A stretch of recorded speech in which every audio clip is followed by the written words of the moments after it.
not. Haiti and the United States of America.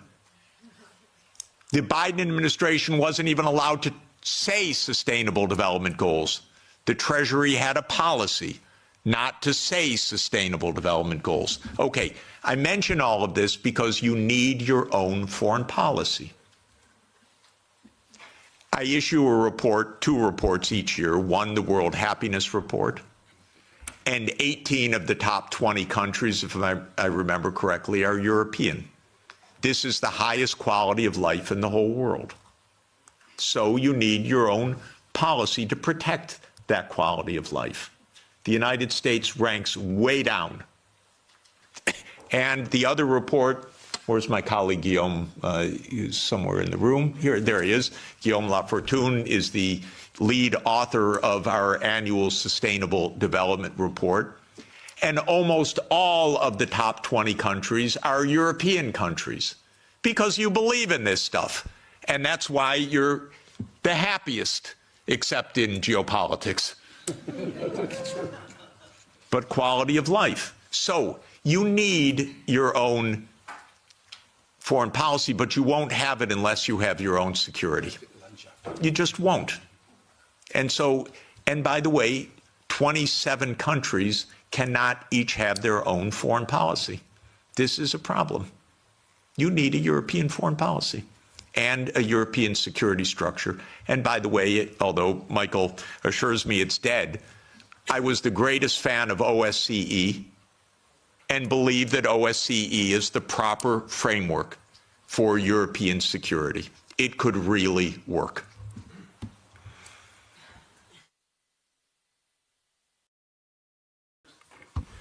Thank you very much.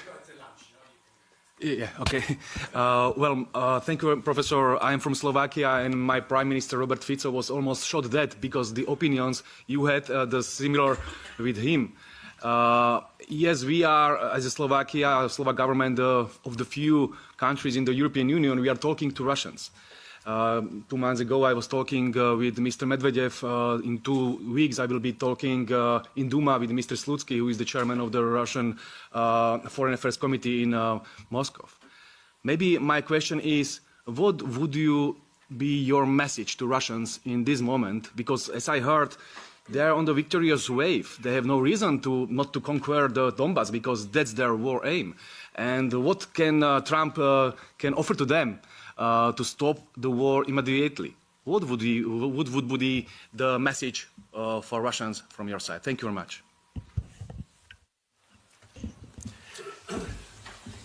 Lots of important things are now on offer and on the table, and I believe that the war will end quickly because of this, and this will be at least one blessing in a very difficult time.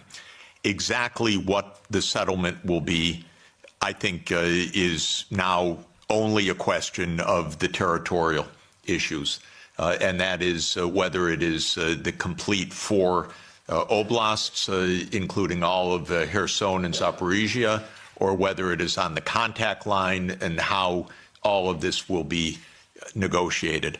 I'm not in the room of the negotiations, so I can't really say more, but the basis will be there will be territorial concessions, there will be neutrality, there will be security guarantees for Ukraine, for all parties. There will be, at least with the U.S., an end of the economic sanctions. But what counts, of course, is Europe and Russia.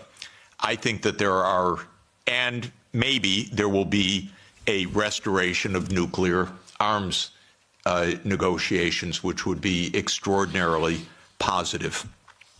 I think that there are tremendously important issues for Europe to negotiate directly with Russia. And so I would urge President Costa and the leadership of Europe to open direct discussions with President Putin, because European security is on the table. I know the Russian leaders, many of them quite well. They are good negotiators, and you should negotiate with them, and you should negotiate well with them. I would ask them some questions. I would ask them, what are the security guarantees that can work so that this war ends permanently?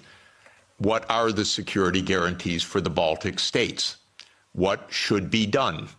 Part of the process of negotiation is actually to ask the other side about your concerns, not just to know what they know as you think is true, but actually to ask, we have a real problem, we have a real worry, what are the guarantees? Well, I want to know the answers also. By the way, I know Minister Lavrov, for 30 years. I regard him as a brilliant foreign minister. Talk with him, negotiate with him, get ideas, put ideas on the table, put counter ideas on the table. I don't think all of this can be settled by pure reason because of oneself. You settle wars by negotiating and understanding what are the real issues, and you don't call the other side a liar when they express their issues. You work out what the implications of that are for the mutual benefit of peace. So the most important thing is stop the yelling, stop the warmongering, and discuss with the Russian counterparts. And don't beg to be at the table with the United States. You don't need to be in the room with the United States. You're Europe. You should be in the room with Europe and Russia. If the United States wants to join, that's fine. But to beg, no. And by the way, Europe does not need to have Ukraine in the room when Europe talks with Russia. You have a lot of issues, direct issues. Don't hand over your foreign policy to anybody, not to the United States, not to Ukraine, not to Israel. Keep a European foreign policy. This is the basic idea.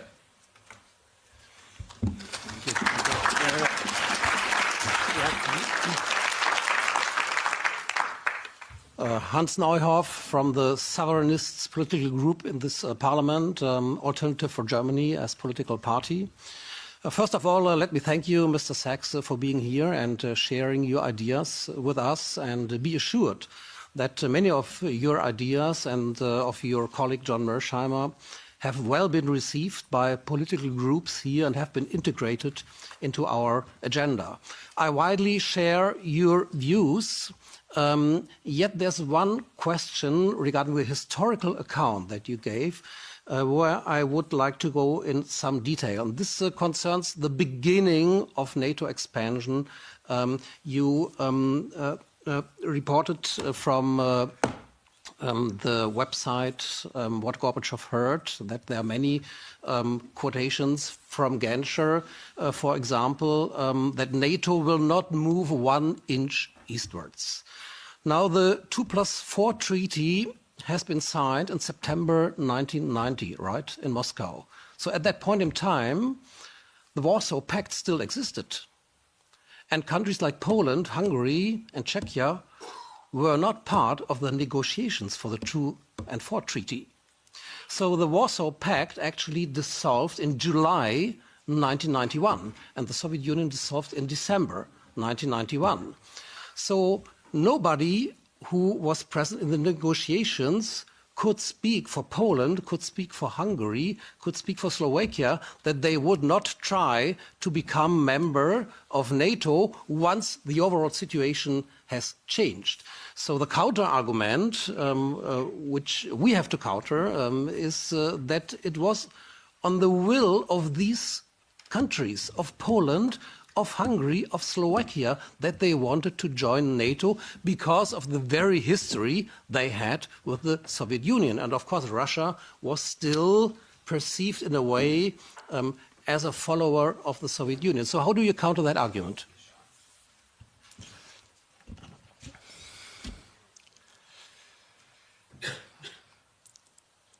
I have no doubt of why Hungary, Poland, Czech Republic, Slovakia wanted to join NATO. The question is, what is the U.S. doing to make peace? Because NATO is not a choice of Hungary, Poland, Czech Republic, or Slovakia. NATO is a U.S.-led military alliance. And the question is, how are we going to establish peace in a reliable way? If I were making those decisions back then, I would have ended NATO altogether in 1991.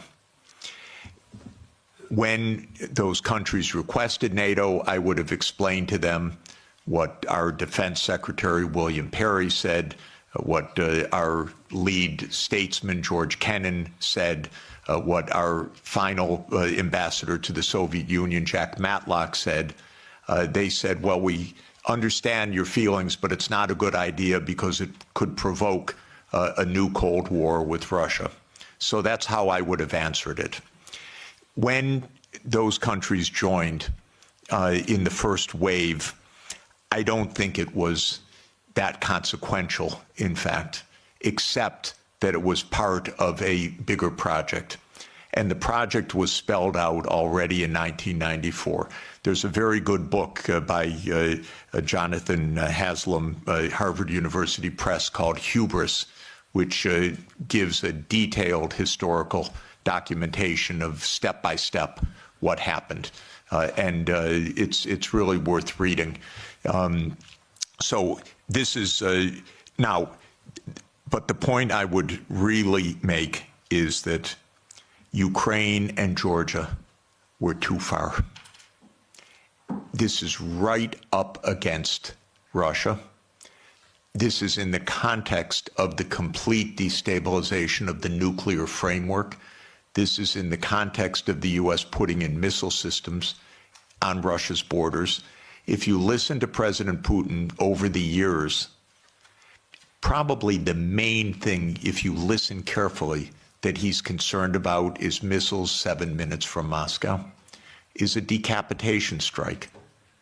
And this is very real. The U.S. not only would freak out, but did freak out when this happened in the Western Hemisphere. So it's the Cuban Missile Crisis in reverse. And fortunately, Nikita Khrushchev did not stand up and say, open door policy of the Warsaw Pact. We can go wherever we want. Cuba's asked us, it's none of America's business. What Khrushchev said is, war, my God, we don't want war. We end this crisis. We both pull back. That's what Khrushchev and Kennedy decided in the end. So this is the real consequential. Russia even swallowed with a lot of pain the Baltic states, Romania, Bulgaria, Slovakia, and Slovenia. It is Ukraine and Georgia. And it's because of geography. It's because of Lord Palmerston. It's because of the First Crimean War. It's because of the missile systems that this is the essence of why there was this war.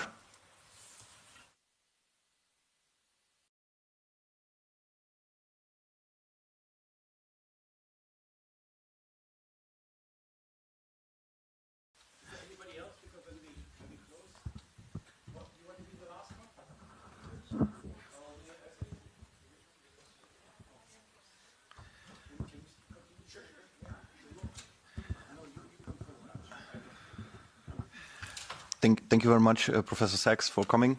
You've mentioned that the European Union needs to formulate its own foreign policy. In the past, the German-Franco alliance was a big driver for those policies.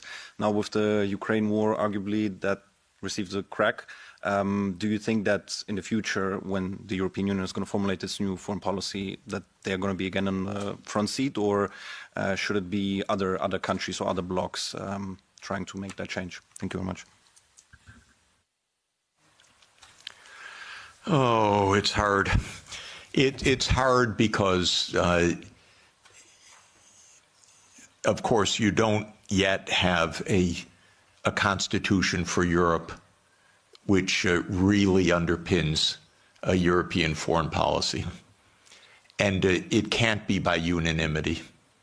There has to be a structure in which Europe can speak as Europe, even with some dissent, but with a European policy.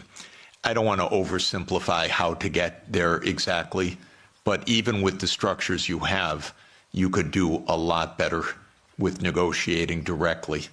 The first rule is your diplomats should be diplomats, not secretaries of war.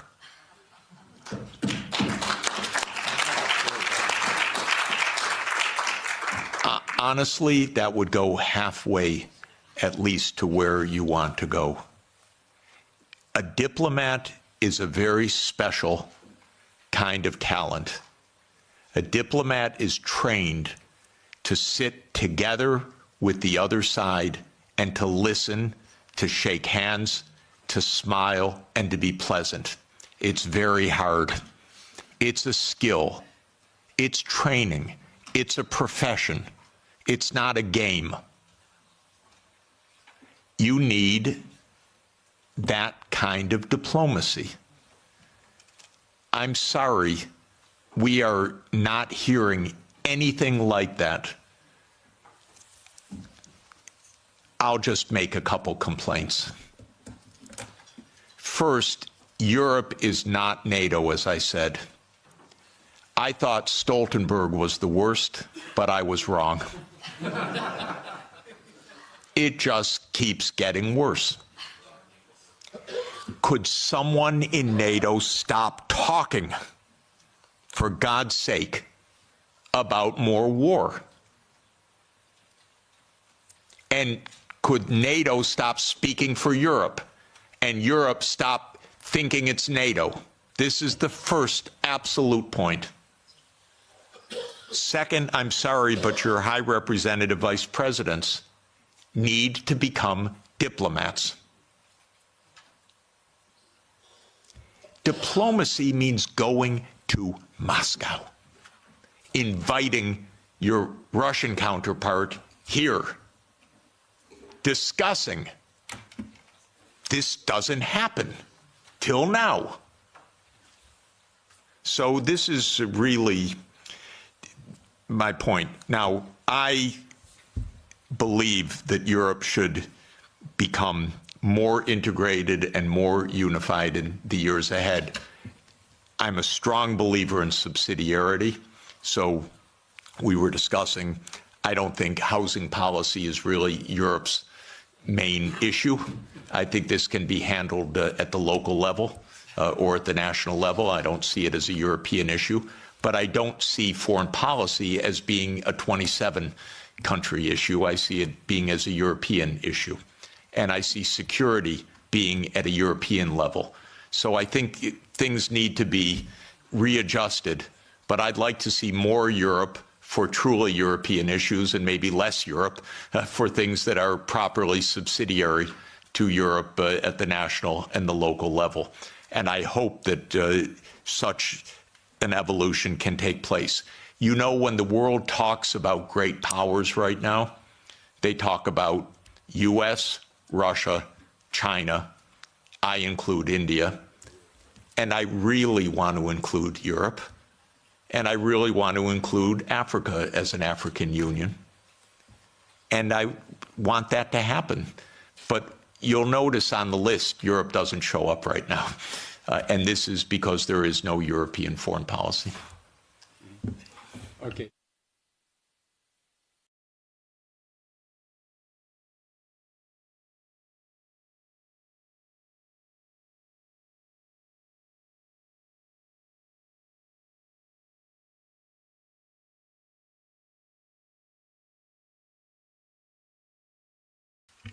Thank you very much, and thank you very much, Professor, for this very courageous speech, very clear speech also that you made. I'm an MEP from Luxembourg. My question is the following. What are the long-term consequences of this lost war? We lost the war, now we have an uncertain future for NATO. We have also clearly, and you referred to it, the marginalization of Europe. We have a strengthening of the BRICS countries, which can be rivals in many respects. So will there be a future for a collective West over the next 20 or 30 years? Thank you very much. I don't believe there is a collective West. I believe that there is a United States and Europe that are in some areas in parallel interests and in many areas not in parallel interest. I want Europe to lead sustainable development, climate transformation, global decency. I believe if the world looked more like Europe, it'd be a happier, more peaceful, safer world. And longevity and better food, by the way. But just saying, in any event, Europe has a vocation that is rather different from the American tradition and, frankly, from the Anglo-Saxon tradition, because it's been 200 years of Anglo-Saxon hegemony or aspirational hegemony. The British still believe they run the world. It's amazing what nostalgia means. They don't even stop. It's almost like a Monty Python skit, actually. But in any event, where was I? I'm thinking of Monty Python when the knight gets all his limbs cut off and says, "Everything's fine, I'm victorious." That's Britain, unfortunately, and so it's really terrible. So no, I don't believe in the collective West. I don't believe in the global South. I don't believe in all these geographies don't even make sense, because I'm actually, I look at maps a lot, and the global South is mostly in the north, and the West is not even west, and so I don't even understand what this is about. I do believe that we could be in a true age of abundance if we got our heads on straight. We're in the biggest technological advance in human history. It's truly amazing what can be done right now. I marvel at the fact that somebody who knows no chemistry won the Nobel Peace Prize for chemistry because he's very good at deep neural networks, a genius, Demis Hassabis. They figured out protein folding that generations of biochemists spent their whole lives on. And now DeepMind figured out how to do it, by the thousands of proteins. We have friends that spent their entire life on one protein, brilliant friends. And now what we can do. So if actually, and same with renewable energy, as everybody knows, the price has come down by more than 2 orders of magnitude, the costs. We could transform the planet, we could protect the climate system, we could protect biodiversity, we could ensure every child gets a good education, we could do so many wonderful things right now. And so what do we need to do that? In my view, we need peace, most importantly. And my basic point is there are no deep reasons for conflict anywhere. As every conflict I study is just a mistake. It's not, we are not struggling for Lebensraum. That idea that came from Malthus and that became a Nazi idea was always a wrong idea. It was a mistake, a fundamental intellectual mistake. An intellectual mistake, by the way, because leading scientists adopted the idea that we had race wars, we had national wars, we had wars of survival because we don't have enough on the planet. As an economist, I can tell you, we have plenty on the planet for everybody's development. Plenty. We're not in a conflict with China. We're not in a conflict with Russia. If we calm down, if you ask about the long term is very good, thank you. The long term, if we don't blow ourselves up, is very good. And so this is what we should aim for, a positive shared vision under international law. Because of our technology, things operate at a regional scale now. It used to be it was villages, then it was small areas, then it was unification of countries. Now it's regional. That's not just because regions are wonderful, it's because the underlying technological realities say Europe should be an integrated area by transport, by fast rail, by digital, and so there's Europe. The politics follows the technological realities to a very important extent. We're in a world of regions now. So Europe should be Europe with subsidiarity. Don't lose all of the wonderful, wonderful national and local elements. But Europe should be Europe. So the good side is I want Europe to have diplomacy, for example, with ASEAN. I spend a lot of time with the ASEAN countries. If the EU Green Deal, wonderful idea. I said many years ago, okay, to the ASEAN leaders, make an ASEAN Green Deal, and then talk with the Europeans so that you have this wonderful relationship, trade, investment, technology. So last year they announced an ASEAN Green Deal. What did Europe do about it? Nothing. It said, sorry, we're in the Ukraine war, thank you. No interest. So this is my point. The prospects are very positive if we construct the peace.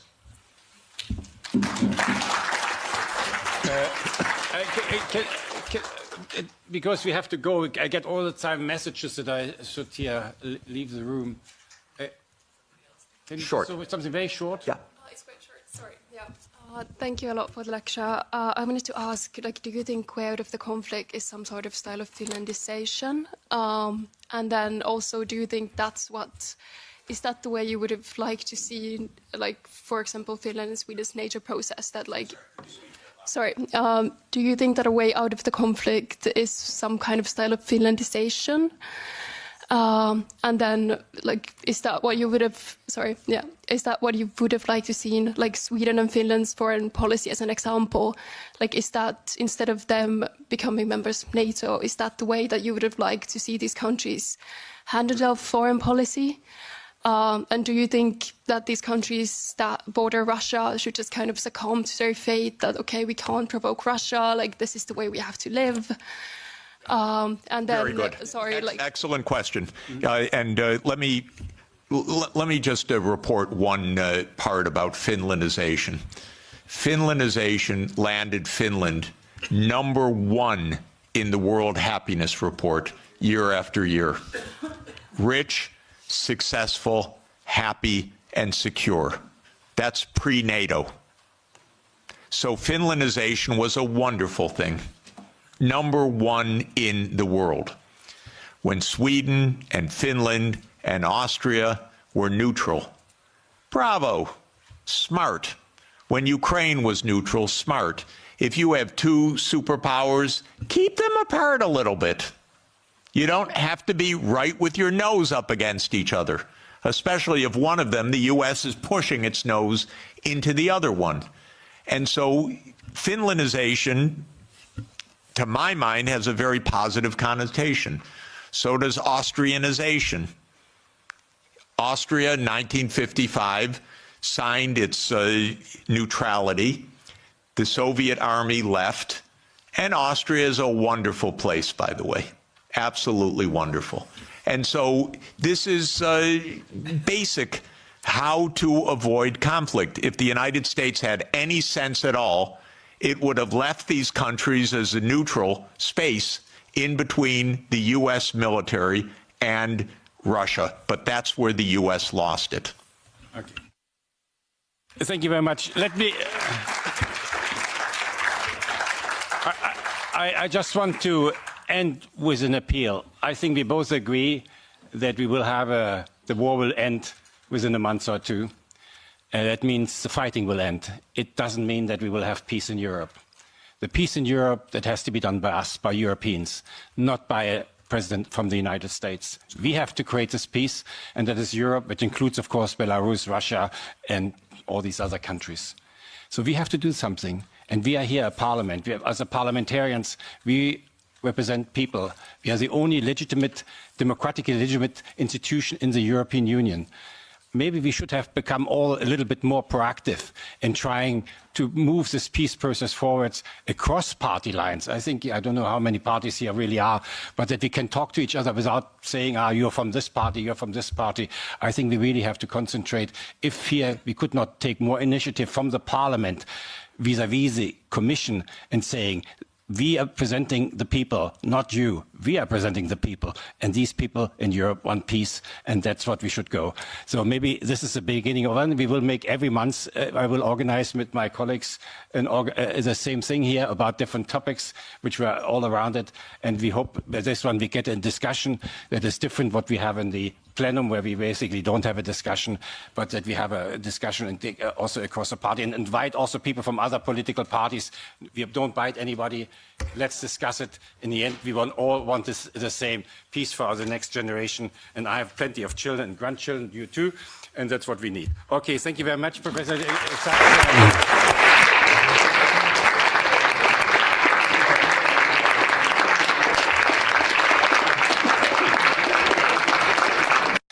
First of all, I would like to thank you all for coming here. We didn't expect actually that so many people come. We're very pleased about this. And of course, above all, I want to welcome Professor Jeffrey Sachs and his wife, Sonia. Sonia? It's very, I have forgot my things, so it's very difficult to introduce him. He did so many things in life. You know, he's of course the advisor to three secretary generals now. He is professor from Columbia University. He started the Earth Institute, and you correct me afterwards if I'm wrong. And now you're director of the Center for Sustainable Development Solutions, all these things. Sonia, I forgot most of it. There's much more. But I want to say something more personally, because I know Jeff for some time. You know, and I know, of course, the international field more than this parliament. I've never met any person who is so well connected internationally than Jeff. So well connected, both in the religious areas, he went to the Vatican, but also in the political areas. Jeff can go anywhere in the world and they will know him, whether it's the Middle East, whether it's in China, whether it's in Moscow, hopefully very soon also again in Kiev, and whether it's in Africa or Latin America. And he has a very long experience. I would say the people he knows are alive or dead, because he does this type of job since a very long time. What I think is also, at least from my point of view, so special about Jeff is that he's always remained an advisor. He has never tried to enter any political field, to align with any political party, so he has remained independent, and that, of course, adds to his credibility. And I think that's also the reason, at least for me, and maybe many of you will agree, that he has become a spokesman in economics, sustainable development, environment, and of course in politics. And today, Jeff is probably the person in the world to speak up for peace, everywhere for peace, which is all these things combined. And therefore, I'm very happy that you're here, and very proud also that you followed my our invitations. And he will talk about the geopolitics of peace. Now, Jeff is coming now to the Parliament when the European Union is in turmoil for whatever. I don't want to value this, but I think we have now the Ukraine war. It's an American initiative. Europe will not sit on the table, although this is a war on European soil. And so we are in a very difficult situation. I think we don't know in what directions to go. I'm here since 6 months in this parliament, and for somebody who worked for the UN, I was actually quite shocked to learn that this parliament speaks only about war, and that you can, with force, create solutions. In the UN, we always spoke differently in all the countries. And when I say here things which I say actually in all the war countries I've been to, and I've been 34 years in war countries, I'm booed for these things. But I think we have now to rethink what we want to do. And I hope the European Union will also come, because I'm pro-European Union, will come to realize that we have also to see how we seek peace and how we manage peace and how we create again a peaceful Europe. And Jeff might give us, for these things, some insight. Thank you very much. Great.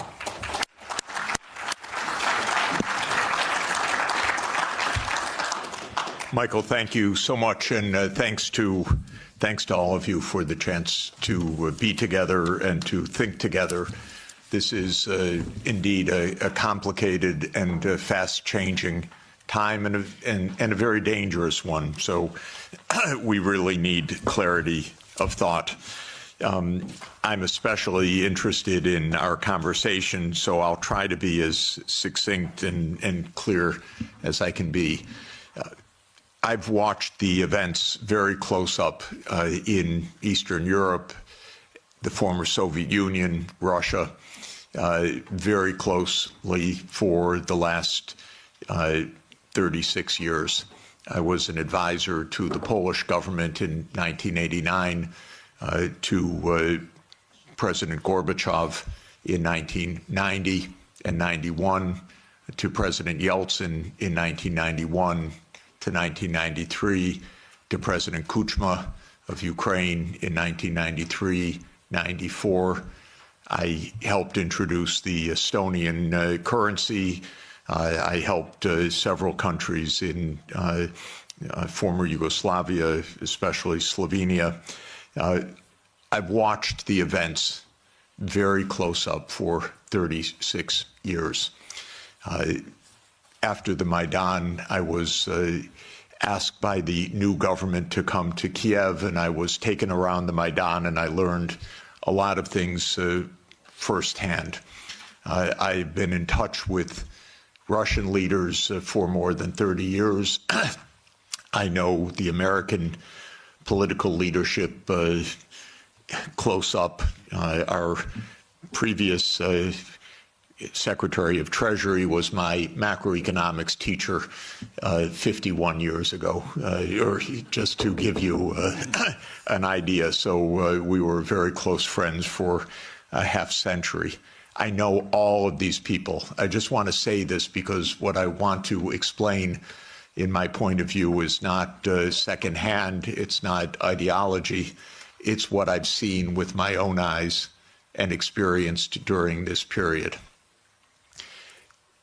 In my understanding of the events that have befallen Europe in many contexts, and I'll include not only the Ukraine crisis, but Serbia, 1999, the wars in the Middle East, including Iraq, Syria, the wars in Africa, including Sudan, Somalia, Libya. These are to a very significant extent that would surprise you, perhaps, and would be denounced about what I'm about to say. These are wars that the United States led and caused. And this has been true for more than 40 years now. What happened, more than 30 years, I should say, to be more precise. The United States came to the view, especially in 1990, 91, and then with the end of the Soviet Union, that the U.S. now ran the world, and that the U.S. did not have to heed anybody's views, red lines, concerns, security viewpoints, or any international obligations, or any UN framework. I'm sorry to put it so plainly, but I do want you to understand. I tried very hard in 1991 to get help for Gorbachev, who I think was the greatest statesman of our modern time. I recently read the archived memo of the National Security Council discussion of my proposal. how they completely dismissed it and laughed it off the table when I said that the United States should help the Soviet Union in financial stabilization and in making its reforms. And the memo documents, including some of my former colleagues at Harvard in particular, saying we will do the minimum that we will do to prevent disaster, but the minimum. It's not our job to help. Quite the contrary, it's not our interest to help. When the Soviet Union ended in 1991, the view became even more exaggerated. And I can name chapter and verse, but the view was we run the show. Cheney, Wolfowitz, and many other names that you will have come to know literally believed this is now a U.S. world, and we will do as we want. We will clean up from the former Soviet Union. We will take out any remaining allies. Countries like Iraq, Syria, and so forth will go. And we've been experiencing this foreign policy for now essentially 33 years. Europe has paid a heavy price for this because Europe has not had any foreign policy during this period that I can figure out. No voice, no unity, no clarity, no European interests, only American loyalty. There were moments where there were disagreements and very, I think, wonderful disagreements, especially in the last time of significance was 2003 in the Iraq War, when France and Germany said we don't support the United States going around the UN Security Council for this war. That war, by the way, was directly concocted by Netanyahu and his colleagues in the US Pentagon. I'm not saying that it was a link or mutuality. I'm saying it was a direct war. That was a war carried out for Israel. It was a war that Paul Wolfowitz and Douglas Feith coordinated with Netanyahu. And that was the last time that Europe had a voice. And I spoke with European leaders then, and they were very clear, and it was quite wonderful. Europe lost its voice entirely after that, but especially in 2008. Now, what happened after 1991 to get to 2008 is that the United States decided that unipolarity meant that NATO would enlarge somewhere from Brussels to Vladivostok, step by step. There would be no end to eastward enlargement of NATO. This would be the US unipolar world. If you played the game of Risk as a child, like I did, this is the US idea, to have the peace on every part of the board. Any place without a US military base is an enemy, basically. Neutrality is a dirty word in the US political lexicon. Perhaps the dirtiest word.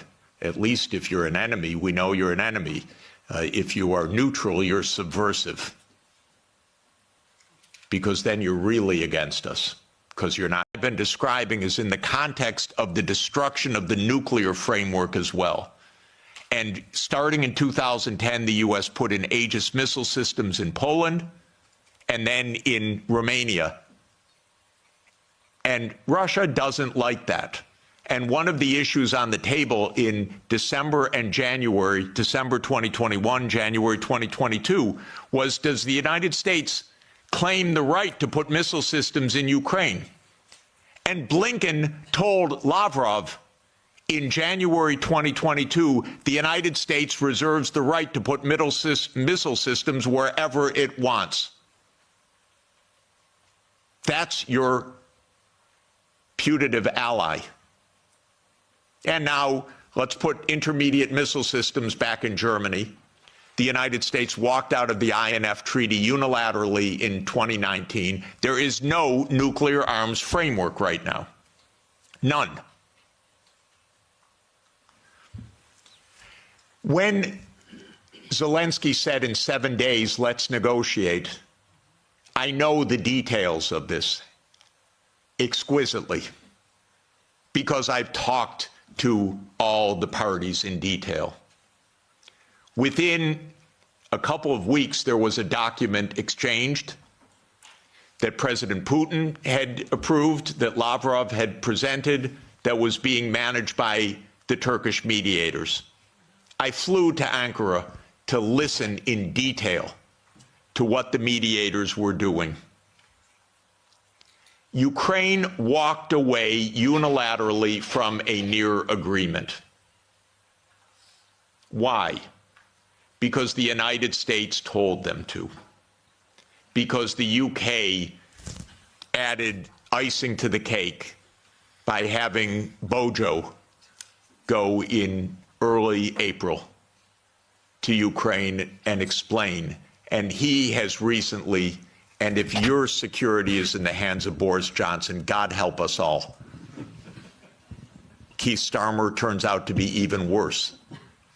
It's unimaginable, but it is true. Boris Johnson has explained, and you can look it up on the website, that what's at stake here is Western hegemony. Not Ukraine, Western hegemony. Michael and I met at the Vatican with a group in the spring of 2022, where we wrote a document explaining nothing good can come out of this war for Ukraine. Negotiate now, because anything that takes time will mean massive amounts of deaths, risk of nuclear escalation, and likely loss of the war. I want to change one word from what we wrote then. Nothing was wrong in that document. And since that document, since the U.S. talked the negotiators away from the table, about 1 million Ukrainians have died or been severely wounded. And the American senators, who are as nasty and cynical and corrupt as imaginable, say this is wonderful expenditure of our money because no Americans are dying. It's the pure proxy war. One of our senators nearby me, Blumenthal, says this out loud. Mitt Romney says this out loud. It's best money America can spend. No Americans are dying. It's unreal. Now, just to bring us up to yesterday, this failed. This project failed. The idea of the project was that Russia would fold its hand. The idea all along was Russia can't resist, as Zbigniew Brzezinski explained in 1997. The Americans thought we have the upper hand. We're going to win because we're going to bluff them. They're not really going to fight. They're not really going to mobilize. The nuclear option of cutting them out of SWIFT, that's going to do them in. The economic sanctions, that's going to do them in. The HIMARS, that's going to do them in. The ATACMS, the F-16s. Honestly, I've listened to this for 70 years. I've listened to it as semi-understanding, I'd say, for about 56 years. They speak nonsense every day. My country, my government. This is so familiar to me, completely familiar. I begged the Ukrainians, and I had a track record with the Ukrainians. I advised the Ukrainians. I'm not anti-Ukrainian, I'm pro-Ukrainian completely. I said, save your lives, save your sovereignty, save your territory, be neutral. Don't listen to the Americans. I repeated to them the famous adage of Henry Kissinger, that to be an enemy of the United States is dangerous, but to be a friend is fatal. Okay, so let me repeat that for Europe. To be an enemy of the United States is dangerous, but to be a friend is fatal. So let me now finalize a few words about Trump. Trump does not want the losing hand. This is why it is more likely than not this war will end, because Trump and President Putin will agree to end the war. If Europe does all its great warmongering, it doesn't matter. The war is ending. So get it out of your system. Please tell your colleagues. It's over. And it's over because Trump doesn't want to carry a loser. That's it. It's not some great morality. He doesn't want to carry a loser. This is a loser. The one that will be saved by the negotiations taking place right now is Ukraine. Second is Europe. Your stock market's rising in recent days by the horrible news of negotiations. I know this has been met with the sheer horror in these chambers, but this is the best news that you could get. Now, I encouraged, they don't listen to me, but I tried to reach out to some of the European leaders. Most don't want to hear anything from me at all. But I said, don't go to Kiev. Go to Moscow. Discuss with your counterparts. Are you kidding? You're Europe. You're 450 million people. You're $20 trillion economy. You should be the main economic trading partner of Russia. It's natural links. By the way, if anyone would like to discuss how the U.S. blew up Nord Stream, I'd be happy to talk about that.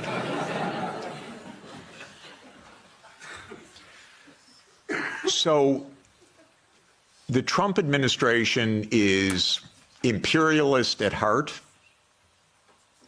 It is great powers dominate the world.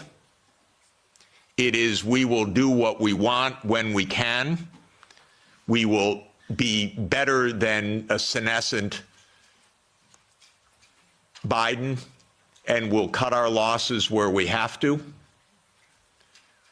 There are several war zones in the world, the Middle East being another. We don't know what will happen with that. Again, if Europe had a proper policy, you could stop that war.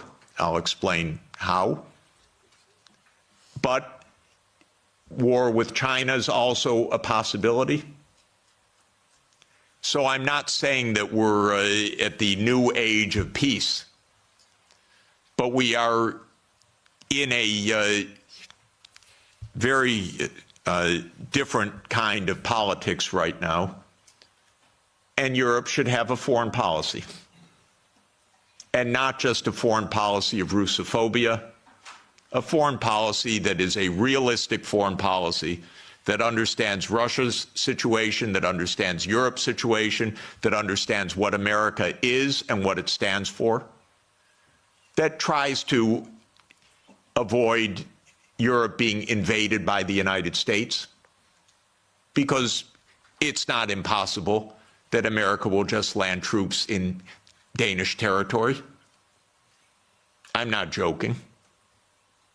And I don't think they're joking. And Europe needs a foreign policy, a real one. Not a, yes, we'll bargain with Mr. Trump and meet him halfway. You know what that will be like? Give me a call afterwards. Please don't have American officials as head of Europe. Have European officials. please, have a European foreign policy. You're going to be living with Russia for a long time, so please negotiate with Russia.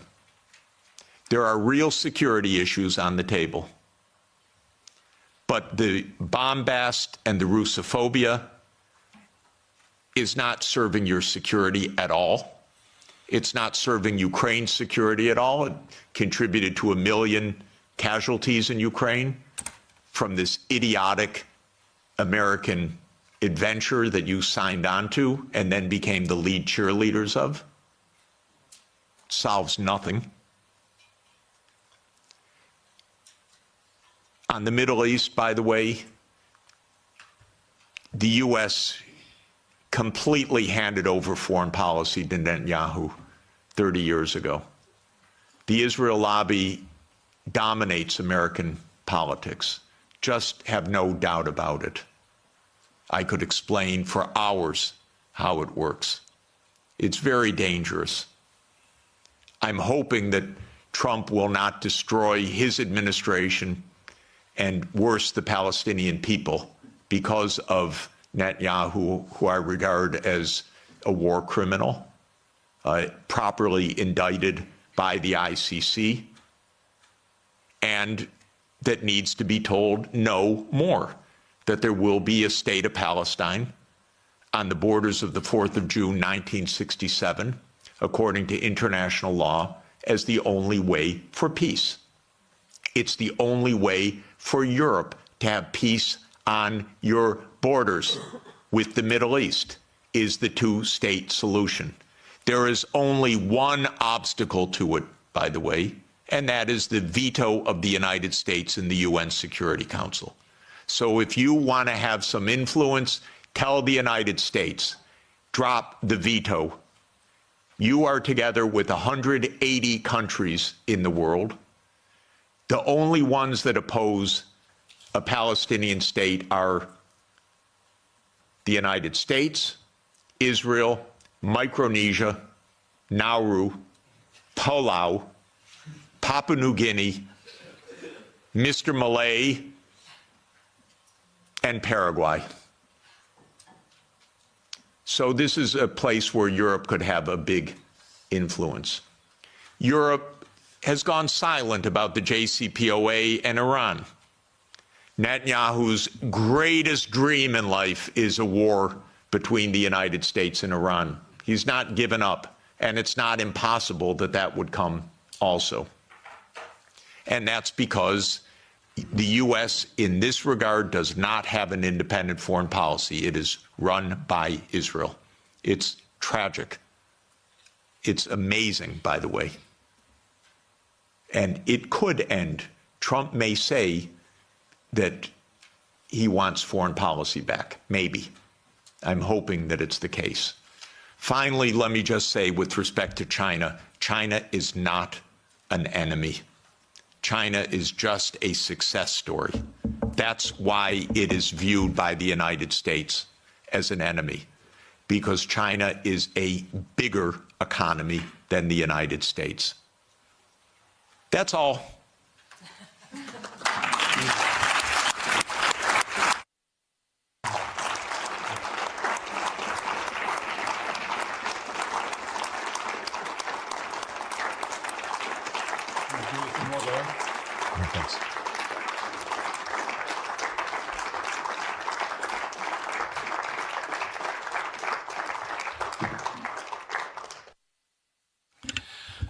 Very well. Now, questions. Please don't make any statements. Just make questions, because we are too many and we don't have all that much time.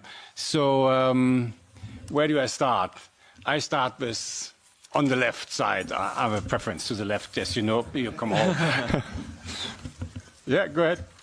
Thank you, Jeffrey Sachs. From the Czech Republic, we are glad we have you here. We have a problem. We were cursed by a witch who told the EU, and the EU is mugged. So it won't be improved until 2029. But what we, the Central Europeans, should do in the meantime, especially if the Germans don't happen to vote for Sarah Wagenknecht enough, are we supposed to create some kind of neutrality for the Central Europe, or what would you suggest us to do?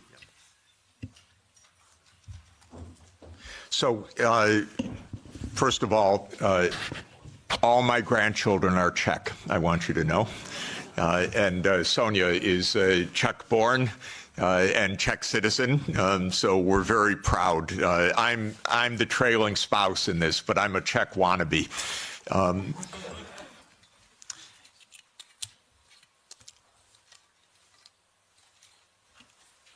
Europe needs to have a foreign policy that is a European foreign policy, and it needs to be a realist foreign policy. Realist is not hate. Realist is actually trying to understand both sides and to negotiate. There are two kinds of realists, defensive realists and offensive realists. My dear friend John Mearsheimer, who is the offensive realist, we're very close friends and I love him, but I believe more than he does, you talk to the other side and you find a way to make an understanding. And so basically, Russia is not going to invade Europe. This is the fundamental point. It may get up to the Dnieper River. It's not going to invade Europe. But there are real issues.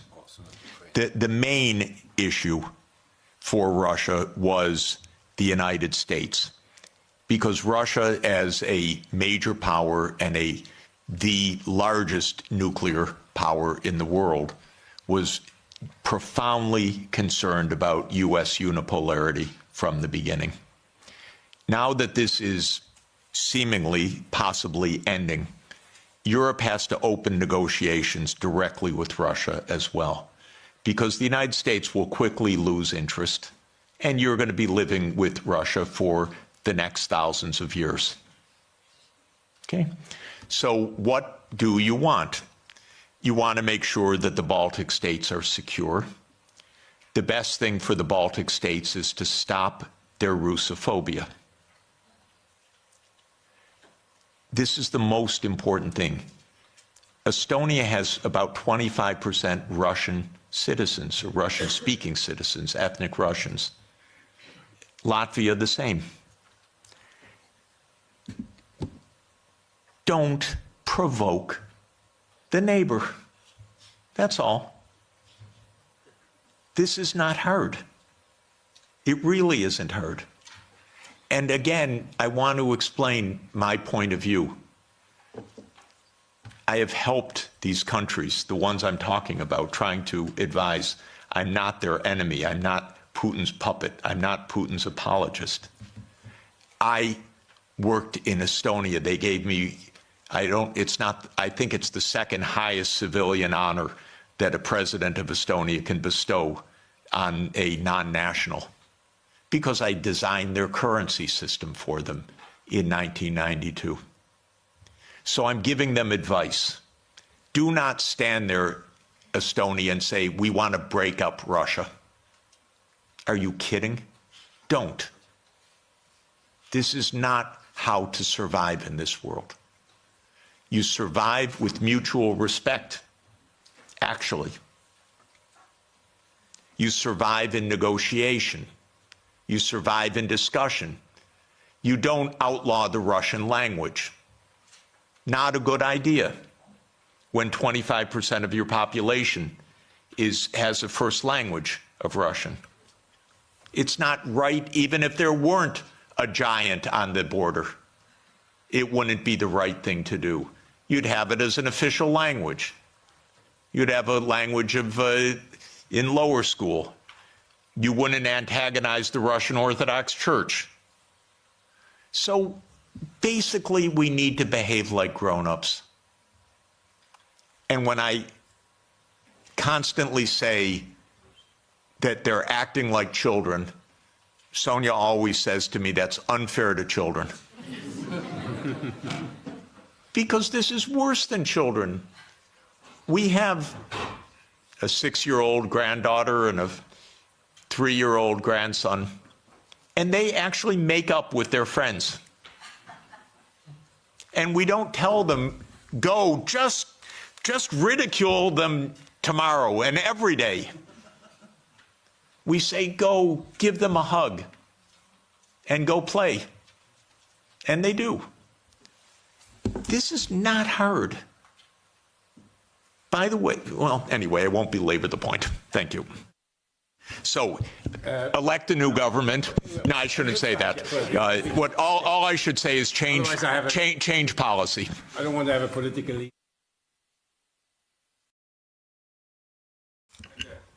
Does that work? Yeah. Hi, my name's Kira. I'm a reporter with the Brussels Times. Thank you for the fascinating talk, Jeffrey. I just wanted to ask you about Trump's statements about wanting NATO members to increase their spending by 5%.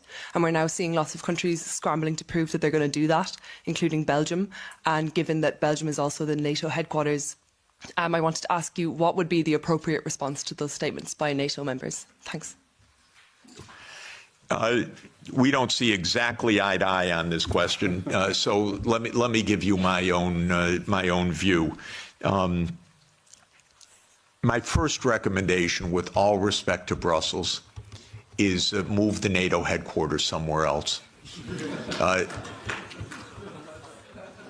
mean it seriously, because one of the worst parts of European policy right now is a complete confusion of Europe and NATO. These are completely different, but they became exactly the same. Europe is much better than NATO. In my opinion, NATO isn't even needed anymore. I would have ended it in 1991. But because the US viewed it as an instrument of hegemony, not as a defense against Russia, it continued afterwards. But the confusion of NATO and Europe is deadly, because expanding Europe meant expanding NATO, period. And these should have been completely different things. So this is the first point. My own view, again, with all respect to Michael, we only had a brief conversation about it, is that Europe basically should have its own foreign policy and its own military security, its own strategic autonomy, so-called. And it should. I'm in favor of that. I would disband NATO, and maybe Trump is going to do it anyway. Maybe Trump's going to invade Greenland. Who knows? Then you're really going to find out what NATO means. So I do think that Europe should invest in its security. 5% is outlandish, ridiculous, absurd, completely absurd. No one needs to spend anything like that amount. 2 to 3% of GDP, probably under the current circumstances. What I would do, by the way, is buy European production. Because actually, strangely, weirdly,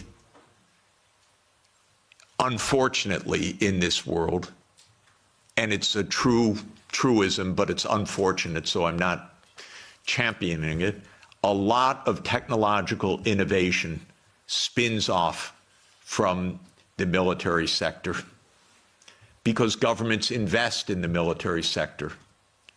So Trump is an arms salesman. You understand that. He's selling American arms. He is selling American technology. Vance told you a few days ago, don't even think about having your own AI technology. So please understand that this increase of spending is for the United States, not for you. And in this sense, I'm completely against that approach. But I would not be against an approach of Europe spending 2 to 3% of GDP for a unified European security structure and invested in Europe and European technology, and not having the United States dictate the use of European technology. It's so interesting. It's the Netherlands that produces the only machines of advanced semiconductors, extreme ultraviolet lithography. It's ASML. But America determines every policy of ASML. The Netherlands doesn't even have a footnote. I wouldn't do that if I were you. Hand over all security to the United States. I wouldn't do it. I would have your own security framework, so you can have your own foreign policy framework as well. Europe stands for lots of things that the United States does not stand for. Europe stands for climate action. By the way, rightly so, because our president is completely bonkers on this. And Europe stands for decency, for social democracy as an ethos. I'm not talking about a party. I'm talking about an ethos of how equality of life occurs. Europe stands for multilateralism. Europe stands for the UN Charter. The US stands for none of those things. You know that our Secretary of State, Marco Rubio, canceled his trip to South Africa because on the agenda was equality and sustainability. And he said, I'm not getting into that. That is an honest reflection of deep Anglo-Saxon libertarianism. Egalitarianism is not a word of the American lexicon. Sustainable development, not at all. You probably know, by the way, that of the 193 UN member states, 191 have had SDG plans presented as voluntary national reviews. 191. 2 have not. Haiti and the United States of America. The Biden administration wasn't even allowed to say sustainable development goals. The Treasury had a policy not to say sustainable development goals. Okay, I mention all of this because you need your own foreign policy.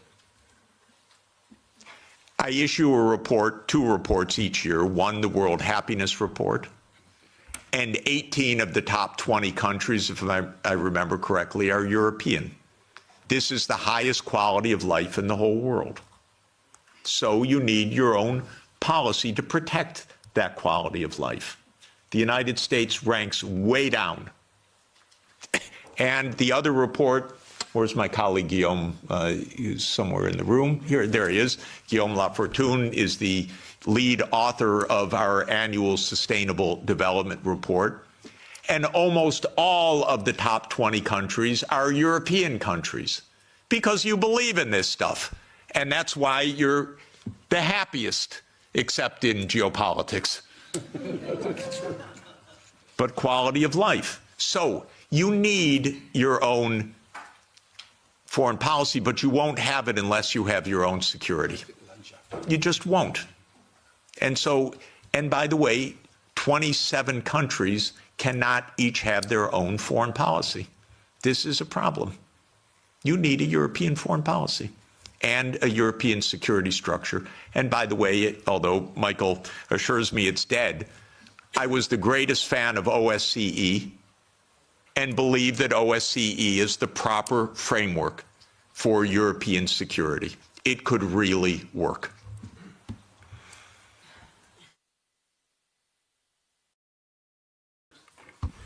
Thank you very much. Yeah, okay. Thank you, Professor. I'm from Slovakia, and my Prime Minister Robert Fico was almost shot dead because the opinions you had the similar with him. Yes, we are, as a Slovakia, Slovak government, of the few countries in the European Union, we are talking to Russians. 2 months ago, I was talking with Mr. Medvedev. In 2 weeks, I will be talking in Duma with Mr. Slutsky, who is the chairman of the Russian Foreign Affairs Committee in Moscow. Maybe my question is, what would be your message to Russians in this moment? Because as I heard, they are on the victorious wave. They have no reason not to conquer the Donbass because that's their war aim. And what can Trump can offer to them to stop the war immediately? What would be the message for Russians from your side? Thank you very much. Lots of important things are now on offer and on the table, and I believe that the war will end quickly because of this, and this will be at least one blessing in a very difficult time.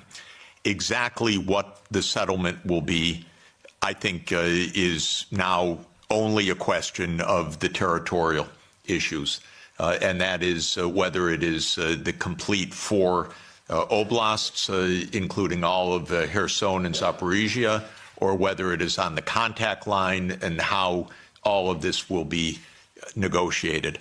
I'm not in the room of the negotiations, so I can't really say more, but the basis will be there will be territorial concessions, there will be neutrality, there will be security guarantees for Ukraine, for all parties. There will be, at least with the U.S., an end of the economic sanctions. But what counts, of course, is Europe and Russia. I think that there are, and maybe there will be a restoration of nuclear arms